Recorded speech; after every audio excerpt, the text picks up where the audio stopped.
ሰው ሁሉ ጠልቷችሁ ይሄ ዱርዬ ነው ይሄ ሰው አይረባም ብሏችሁ በስራችሁ ምክንያት ግን ይለወጣል ጥሩ ይሆናል ብሎ የሆነ ሰው ተስፋ አድርጎ እናንተን ያገዘ ለእናንተ መከታ የሆነ ያን ሰው መግደል ምን ይባላል? ይህ ታሪክም ታዲያ የሚጀምረው በዚህ ሴት ነው። ስሟ ጄሲ ይባላል። እድሜዋ 32 ነው። ትልቅ ችግር አለባት። ቁማር በጣም ነው የምትወደው። እሱም ብቻ አይደለም ስትሰርቅ ሁሉ ተይዛ ታውቃለች። አንዴም አይደለም ሁለቴ ሶስቴ እስር ቤት ገብታ ታውቃለች። እናም ሰዎች እቺ ባለጌ፣ እቺ ቁማርተኛ፣ እቺ መጥፎ ሲል እቺ ሴት ሁሌም እሷን ፕሮቴክት እንዳደረገቻት ነው። ስሟም ሌን ይባላል። ይሄም እዚህ ጋር የምታዩት ትክክለኛ ፎቶዋ ነው። አብራት ያለችው ደግሞ ከጎን ጄሲ ነች። አቅርባትም ሌን ጓደኛዋ አርጋታለች። ከዛሬ ከ10 ዓመት በፊት 2008 ላይ እንደ ኢትዮጵያ አቆጣጠር ሌን ህመም ይሰማታል። በዚህ ሰዓት ደግሞ ጄሲ ጥፋት አጥፍታ ከእስር ቤት እየወጣች ነው። ሄዳም ታዲያ ሌን ስትታከም ብዙ ችግር እንዳለባት ይነገራታል። የሳምባ በሽታ፣ የደም ግፊት፣ ብዙ ነገሮች የጤና ሁኔታዋን እያወካት እንደሆነ ይነገራታል። ዶክተሮቹም ደግሞ ለእሷ በቃ የተሻለ ብለው የሆነ መድኃኒት ሲሰጡ ሌላ ነገሯን ያማታል። እነሱ ራሱ ተቸግረዋል። በዚህ ሰዓት ታዲያ ሌን ብቻዋን በሆነችበት ሰዓት ጓደኛዋ ጄሲ ቁማርተኛዋ የእሷ ቤስት ፍሬንድ ስለሆነች እሷን መንከባከብ ትጀምራለች። ግዢ ሲያስፈልግ ሄዳ የምትገዛው ጄሲ ነች። መከፈል ያለበት ነገር ሲኖር የሊንን ክሬዲት ካርድ ተጠቅማ የምትከፍለው እሷ ነች፣ ለሊን ማለት ነው። ብቻ ሊን በታመመችበት ሰዓት ሁሌም ጄሲ ከጎኗ ነች። በዚህም የተነሳ ሊን ሙሉ ለሙሉ አመነቻት። ጄሲ ጭራሽ ሁሉ እኔ እንደዚህ ብር ከምከፍላት ሼም ይዟት ማለት ነው። ሊን ያለባትን ዕዳ ብከፍል ይሻላል እያለች የቤት ኪራይ ሲደርስ ሊን ነው የምትከፍለው። እንዲሁም አንዳንድ ነገር ስትፈልግ እሷ ነች የምትከፍለው። ችግሩ ግን ጄሲ ቁማሯን አልተወች። ቁማር ደግሞ ከምንም ሱስ በላይ ሁሌ የምናገራሉ ዘግናኙ ሱስ ነው። ቁማር ይወላችሁ ከተፈጥሯችን ጋር ተመሳሳይ ተደርጎ የተዘጋጀ ፕሮግራም ነው። የሰው ልጅ ፍላጎቱ አያልቅም። በቃ ይሄ ተፈጥሯችን ነው። ለምሳሌ ይህን ቪዲዮ የምታዩት 10 ሚሊዮን በጣም ያስፈልጋችሁ ይሆናል። ግን እመኑኝ 10 ሚሊዮን ስታገኙት ሌላ 10 ሚሊዮን ትፈልጋላችሁ። አይን ያልፈልግም አትሉ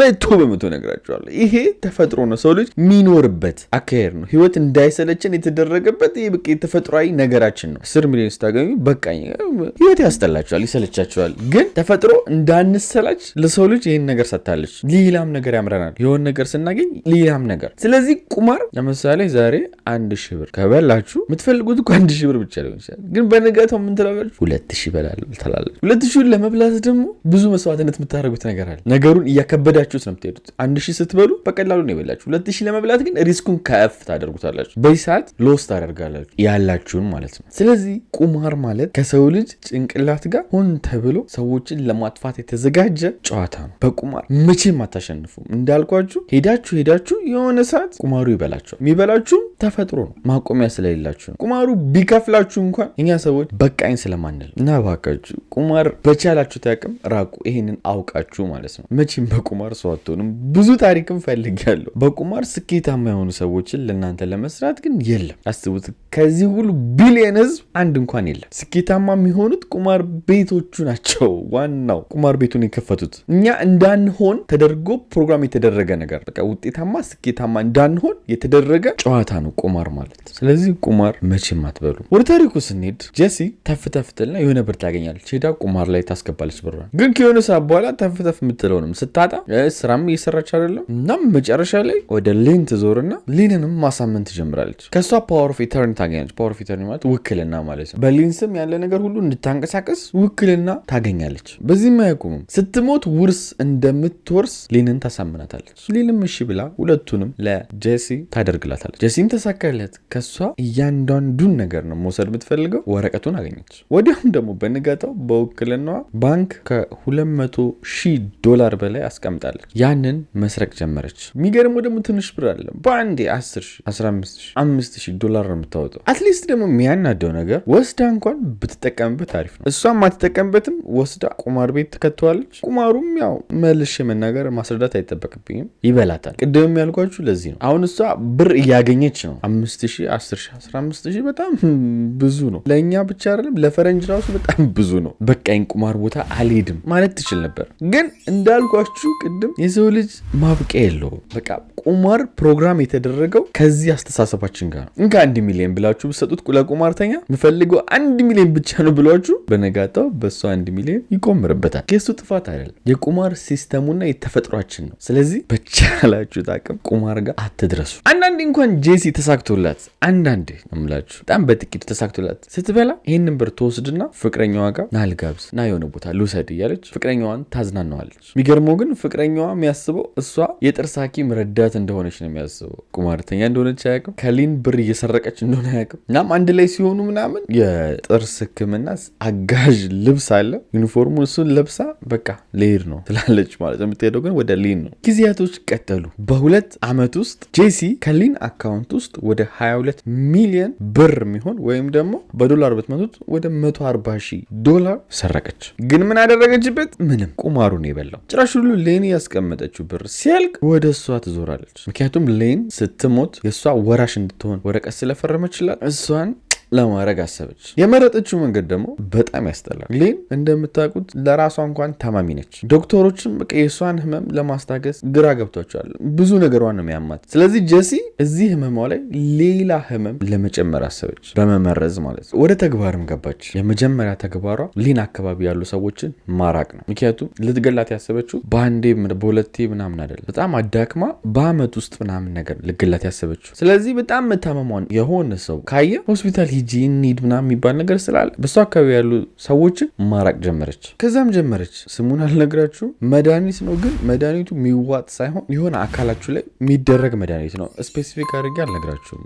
ያው ታውቃላችሁ ለምን እንደማልነግራችሁ። እሱን ሊን የምጠጣው መጠጥ ውስጥ መጨመር ጀመረች። ሊን በዚህ በጣም ትታመማለች። ሰዎችን መጥተው ሊን ሊጠይቋት ሲሉ ሊን አይመቻት፣ ሊን ወጥታለች፣ ሊን የለችም፣ ሊን እረፍት ላይ ነች፣ ልታያችሁ አፈልግም እያለች በዚህ በኩል ደግሞ ጄሲ ሰዎችን ታረቃለች። ሊን ደግሞ በዚህ በኩል ህመማ ከፍ እያለ ሄደ። ጭራሽ ሁሉ ከአልጋ መውረድ ሁሉ ከብዳታል። ታዲያም ይሄ አመቱ ሙሉ ነው የተደረገባት። አስቡት፣ የእኔ የምትሉት ጓደኛችሁ፣ ለዛውም ሰው ሁሉ የጠላውን ሰው አቅርባችሁ ጓደኛዬ ነው እያላችሁ እያሰባችሁ፣ እሱ ግን አንዴ ሁለቴ አይደለም አመቱ ሙሉ ስቃይ እንድትበሉና መከራ እንድትበሉ ሲያደርጋችሁ ማየት በጣም ያማል። አትሊስት ህመሙ የ3 ቀን የ4 ቀን የሳምንት ቢሆን ጥሩ ነበር። ለአመት ነው ሊን በጣም የታመመችው በመርዙ ምክንያት። ጭራሽ የሆነ ሰዓት ጄሲን በቃ በግድ ሆስፒታል ወሰጂ መታየት አለብኝ ብላ አስጨንቃት ከሆስፒታል ትሆናለች። ከሆስፒታል ብዙ ሰዓት ክትትሏን ትጀምራለች። ግን ዶክተሮቹ አሁንም ከዚህ በፊት የእሷን ሁኔታ ስለሚያውቁ በቂ ምርመራ አላደረጉላት። መጀመሪያም ህመሟን ሊያውቁ አልቻሉ ነበር። አሁንም የመሰላቸው በሱ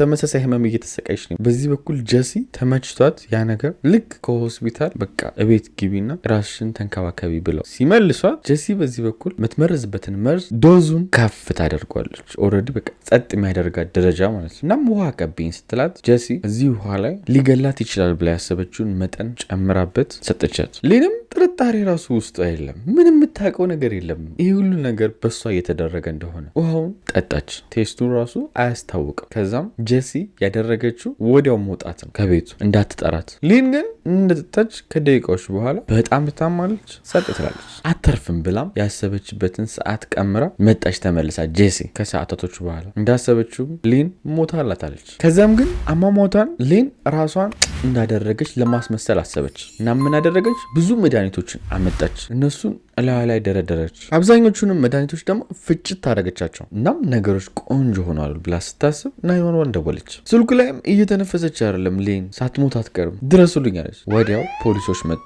ሊን እንዳሰበችውም ፖሊሶቹ አሰቡ። ሲያዩት በቃ እሷ መድኃኒት ብዙ ተደርድሯል፣ ታማሚ ነበረች፣ ከስቃይ ለመዳን ራሷን አርጋ ነው ምናምን ብለው አሰቡ ፖሊሶቹ። እና በዚህ በኩል ጄሲ እንደምትፈልገው ውርሷን ልታገኝ ነው ማለት ነው፣ ሙሉ ንብረቷን የሊንን። ግን የሊን ያጎቷ ልጅ መጣ። ሊንም በደንብ ነው የሚያውቃት። ሊን ራሷን የምታደርግ አይነት ሴት አይደለች። ጠንካራ ሴት ነች። ደካማ አይደለች። በራሷ ተስፋ የምትቆርጥ ሴት አይደለች። በጭራሽ ራሷን አታደርግም ብሎ አሰበ። ጭራሽ ሁሉ የጄሲን ነገር ሲያየው ጄሲ በዚህ በኩል ሙሉ ንብረቱን ወርሳለች ምናምን፣ ይሄማ በቃ የተነካካ ነገር አለው ብሎ ፕራይቬት ኢንቨስቲጌተር ቀጠረ። ያው በግል ምርመራ የሚያደርጉ ማለት ነው። እኚህም የተቀጠሩት ፕራይቬት ኢንቨስቲጌተር ወዲያው ያጣሩት ነገር ጄሲ በህይወት ሊን እያለች ብር ስትሰርቅ እንደነበረ ወዲያው አወቁ። ይህንንም መረጃ ደግሞ ያጎቷ ልጅ ወስዶ ለፖሊሶች ሰጣቸው። ፖሊሶችም ደግሞ ቆይ እስቲ ብለው ሬሳው ላይ ሲመረምሩ ሬሳው አንድ ውጤት አሳየ። የሞተችው እነሱ እንዳሰቡት በሚዋጥ መድኃኒት ሳይሆን በሚቀባ መድኃኒት ነው። ያ የሚቀባ መድኃኒት ደግሞ